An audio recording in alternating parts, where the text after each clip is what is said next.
Okay, good morning, AbdelRahman, and thank you for being here today. After attending the live webinar of Professor Serene talking about thriving business in this era, he made some interesting remarks and comparisons between today and 2007 recession. So do you believe businesses are going to be better equipped this time, and what is going to be different in your opinion? Hi, Jeanette. Thanks for hosting me in this important topic. My view would be, if you want to compare the 2007, 2009 versus what we are today, they're quite different. I would call the 2007 global financial crisis is more of a banking crisis due to the, bad debt, and today's crisis is basically more of in all sectors. I mean, if you look at it today, the coronavirus is affected almost everything from manufacturing to services and all sectors, so on. If you look at, the global financial crisis was more, internal factor, where the corona more external, and we had very little, in a way to control it or to manage it or to even to have it existed. Now, with both are different. I think, if you look at it, some companies would be more equipped, yes, in a way. I mean, it depends on the sectors that you're in. So let's take the financial sector. I believe banks are more equipped because after the global financial services, they put sort of regulations that today, if you look at them, they are impacted, but not as much as they were, a decade ago. If you look at to the sector of travel and tourism, okay, has been impacted the most. All right, not as much as 10 years back. They're taken by surprise, which I think you will see more consolidations. I think it would be like what banks did 10 years back. I think that would be like the reset. So you'll see more consolidations. You will see more leaner organizations. You would see them, focusing more on operational efficiency. If you look at the high tech and the healthcare sectors, they've actually flourished during the, today's crisis, because somehow kind of reinforced or the lockdown leveraged some of their high tech. I mean, you're talking about the e-commerce, the online shopping, you're talking about the e-learning, working remotely, and so on. Also, with the coronavirus, I think people kind of paused and looked at, we need to take care of ourselves, right? So you've seen the healthcare companies as well doing much better. Even at all aspects. It's not about the vaccine or sort of things. People are looking at their immunities, how they're, doing their daily routine and what, not, even for vitamins. I mean, you look at what they're doing, what they're taking every single day. So why some companies like the high tech and the healthcare have taken advantage of that, because they've been better equipped, in addition to this, to basically having the opportunity to be reinforced. They have been investing in the R&D, research and developments, for quite some time. Yes, you need a healthy balance sheet. Profitability is critical. That enables you to continue investing in the R&D. Also, I think, what they have done, developing their talents. Okay. You could have the technology, you could have the, the healthy balance sheets, but if you don't have the right people with the right profile, Correct. being able to steer all of that, I think you're not going to go everywhere. So to sum it up, it really depends what sectors are you in. Banks, as we said, are better equipped. Technology and healthcare, yes, they're even flourished. Travel and tourism or retails, I think that would be a wake-up call for them to be better equipped for the future. Good. So going back to the R&D part, so the numbers say that the best performing companies after previous recessions are those that invested in R&D and the long-term plan instead of the immediate cash flow. From your experience, have you seen examples of those that invested in the long term versus the immediate profit? And where did that take them? Okay, so let's talk numbers here. I mean, if you look at the equity added value, and going back to the high tech as well as the healthcare companies, if you look at the first quarter this year, Amazon had an equity added value of $400 billion. Microsoft about $270 billion. If you look at Netflix, and if you look at the business model of about Netflix is really number one priority is their people, along with the with some innovative solutions, it's about 55 billion. If you look at the healthcare sector, look at AbbVie is about $40 billion, and the same goes with Roche, close to $30 billion. So that's a significant, growth on their equity added value, and it's paying off. Thank you. Thank you for your great insights. Now, what do you believe are the best strategies to combat the crisis mode mentality, and how important is it building resilience nowadays? Okay, so I mean, my view, resilience, should always be there. It's not only when you have crisis. So that's something that we need to be mindful of. But going back to strategy, I think every company has a short-term and a mid and long-term strategy. And with those strategies, you have, levers, or what we call them enablers, to be effective. So if you step back, and analyze, your strategy, the short and the midterm and long term. And while you're going through the crisis, you need to look at prioritizations. Okay, so you have something or a storm coming in. So can you continue to execute the same strategy that you have put in, 1 or 2 or 3 years back? No, I think, and that's what we call it. It's a live documents that you always need to visit. Because it's impacted, even not with the crisis, by the market dynamics, the competitive intelligence, and so on. So you need to prioritize and look at, okay, my strategy says I need to make certain investments with the milestones. Now, can I still do all of them as planned? And the answer most probably no. So what you need to do is basically, set a team from both, the business as well as the functions, like we call them a steering team. And that steering team will look at the strategy and jointly make those decisions. What's really imperative, what's really important to move on with, and what can wait until the crisis is over.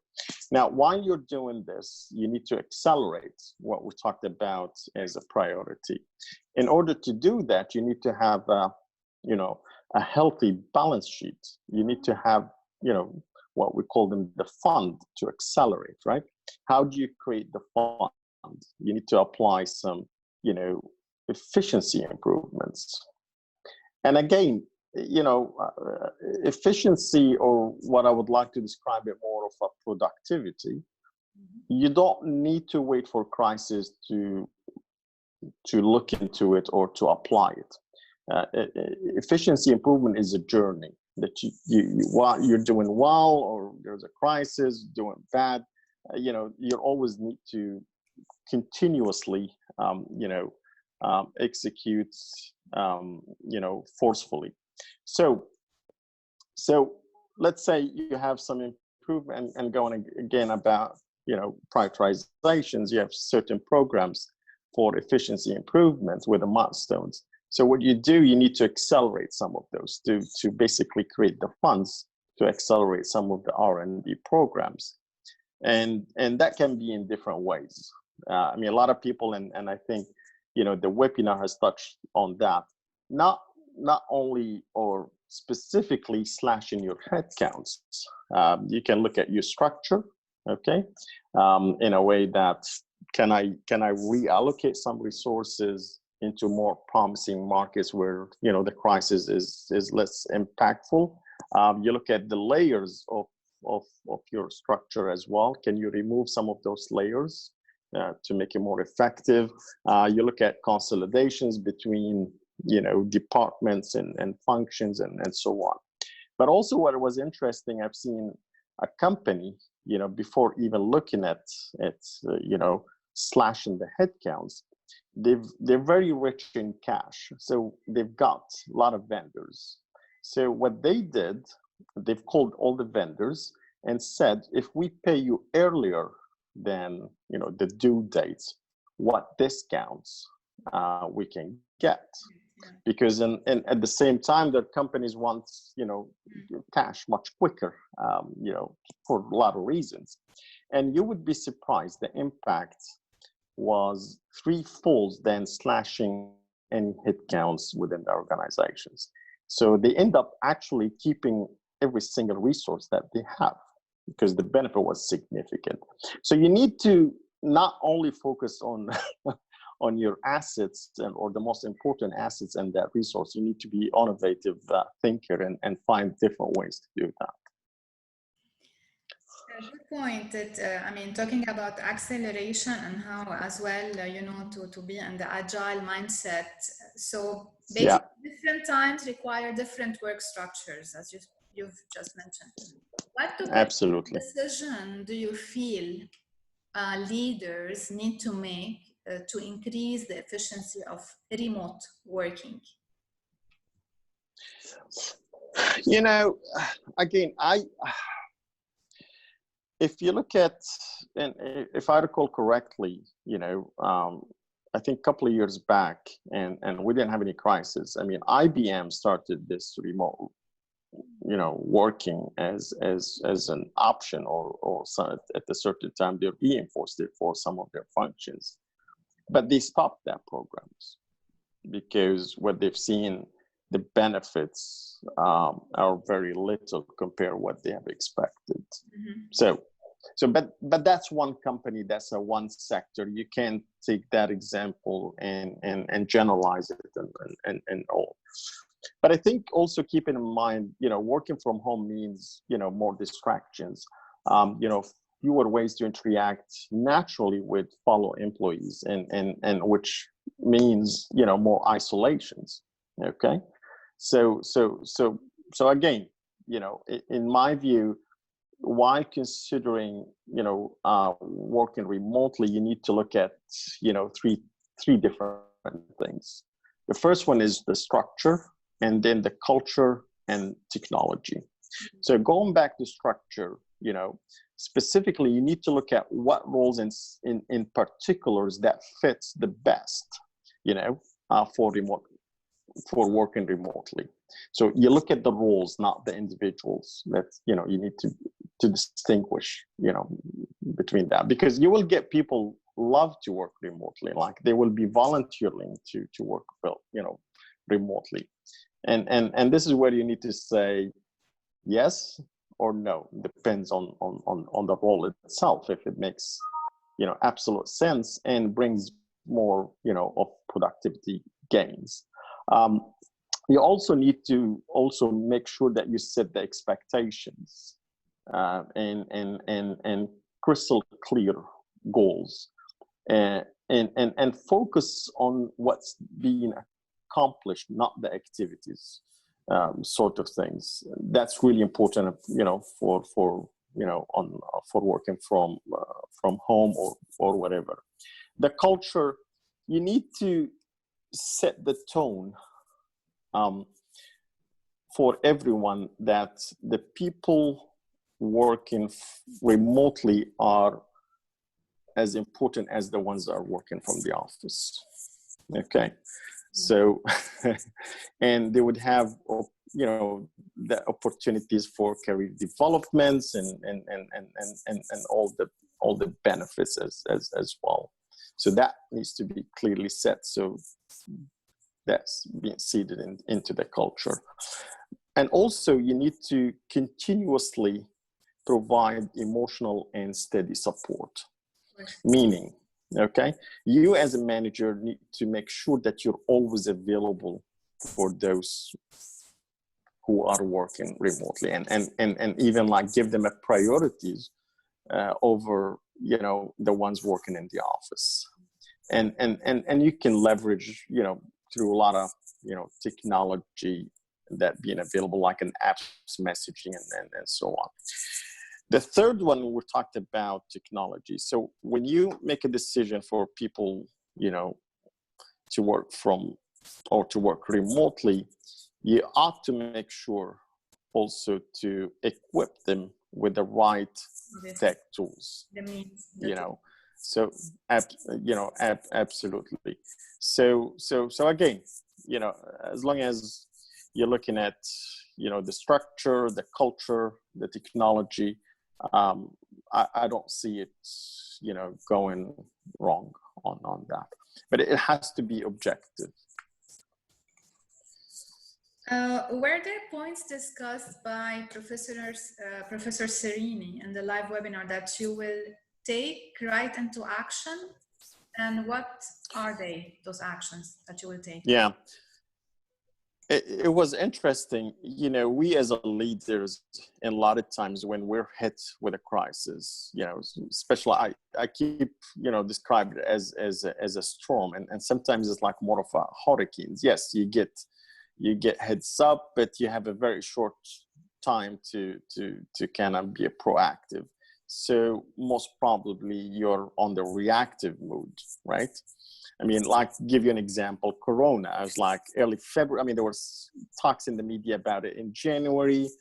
I traveled to the US the first week of February, still people, and there was a huge, show. So I interacted with people, I shook hands, I hugged and so on. Restaurants and everything is still normal. By end of February, it's like we'll start having those strong, heads up. In mid of March, almost, lockdown. I mean, can you imagine, like a couple of weeks or less than that, you're completely locked down. So that's really a complete unpleasant surprise. So and what we do when we get that as a leader, we need to react quickly because, agility, as you earlier said, right? Yes. But I think it was interesting, in the webinar, where now you need to set the time aside, even at home, and pause a little bit and think about your strategy.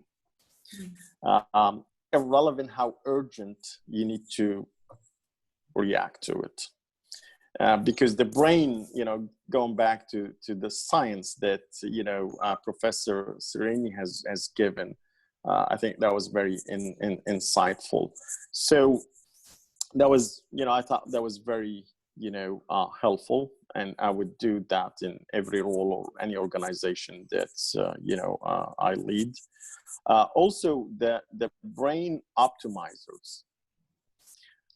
I think we as a leaders, we take everything from a business perspective, right? Strategy, prioritizations, agility, talent, and those those things which are always on it's like a as the first page. But brains optimizers in terms of refueling, right? I mean, he talked about that, which I felt like, yeah, this is really important. Avoid repression. You have the cabin fever, as he described it. Yeah. The body armor, build resilience by staying, socially connected. Honestly, I've never thought about these things. It was like a very eye opener for me as a leader, and actually even in some of not only on the business, I think you can take it into even your personal life. Totally. So that was, yeah. So this is the first time, actually, I hear about that. Now we reach to our last question, AbdelRahman. Were you happy with your experience of this webinar? Yeah, I mean, I can tell you from a personal perspective, during the lockdown, and for somebody who has been traveling almost like 70% of his time, I think I've had a lot of time on my plate, so I've participated in a lot of webinars that were offered through LinkedIn or, from some colleagues or organizations that I've known. In a lot of institutions as well, whether universities and so on. I think, this webinar, I would say I benefited the most in the last 3 or 4 months. Okay. And the reason, and I've actually even learned from this webinar how to select the ones that I would be interested to participate in or attend. It's like I put in a criteria. So if you look at, the speaker, if you look at, the profile of the speaker, comes, very, with a very solid profile. If you look at the topic and how it's relevant to his academic as experience as well, it's very relevant. And when he's, when we look at the topic itself, okay, it brought in something absolutely new. Meaning, he actually highlighted the correlation between the people's behavior or the leader's behavior and how it's impacting the business. And I would underline, the word scientific approach. Talked about the brain, how it's function, and so on. And what I love the most about is the facts and the data that he brought into it. Because other webinars, or I see some of the others, and not to undermine, anybody, but it's more generic. It lacks, the data. So, is this like an hypothesis or an assumption or, speculation? This one was not.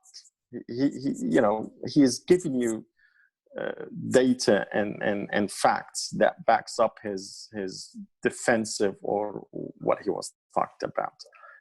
So definitely made a significant impact on believing what he was talking about. Yeah, he was really factual in his inputs. What topic would you be interested in if we tackle as our next webinar? Yeah, I think the focus continues to be on the large corporation, right? Those S&P 500, Dow Jones, the big corporations. if you look at the recent crisis, it really impacted as well the small to medium business, the SMEs. And if you look at worldwide, the number of SMEs is increasing significantly, but they've been hit the most, right? So it would be good to see, you know, how we make those SMEs, you know, equipped to weather, you know, those type of crises. You know, what leaders of SMEs should be, you know, looking at for survival or even thriving through those crises, and so on. The other one, I think we still focus on the developing markets, like, you know, the US, you know, China, you know, the G7, I would say. So I think it would be good to, you know, kind of shift gear, talk about the emerging markets, you know, how crisis would impact, you know, the emerging markets. And historically, can we get some data?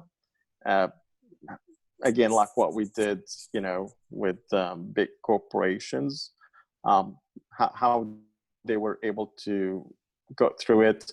Have they flourished? Have they come backwards? What should they do in next time, and so on. I think those two things, I think, would be interesting to know. Okay, we'll note it down for sure. Okay, great. Thank you. Thank you, AbdelRahman, for your time. Your inputs were very valuable to us, and hope to see you in our next webinar soon. Thanks, Janet. All right, take care. Have a good day. Bye.